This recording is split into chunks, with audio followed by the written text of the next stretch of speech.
नमस्कार, मेरे चैनल में आपका बहुत बहुत स्वागत है। जा रहा हूँ श्री गुरु का गीत सुनाने। अमवा महुआ के झूमे डलिया, अमवा महुआ के झूमे डलिया, तनिता की नाये शिव गुरु हमारा ओरिया, तकिता की नाये शिव गुरु कमरा ओरिया। आहे कैसे में ताकी शिष्या तोरा ओरिया, आहे कैसे में ताकी शिष्या तोर ओरिया। तू तो दया ना मांगेलू एको बेरिया, तू तो दया ना मांगेलू एको बेरिया। आए अमवा महुआ के झूमे डरिया,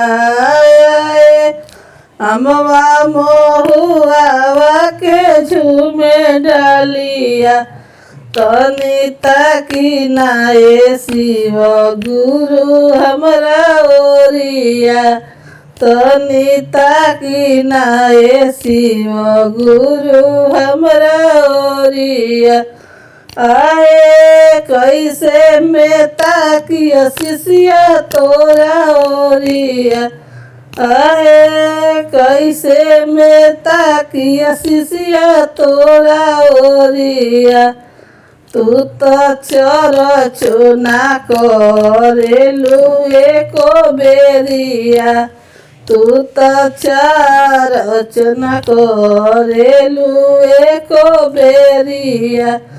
आहे अमवा महुआ के झूमे डलिया, आहे अमवा महुआ के झूमे डलिया, तनिता की नाये शिव गुरु हमारा ओरिया, तनिता की नाये शिव गुरु हमारा ओरिया।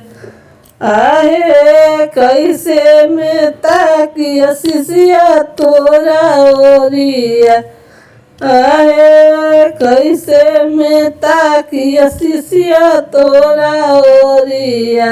तू तो न मन ना करेलू एको बेरिया, तू तो न मन ना करेलू एको बेरिया।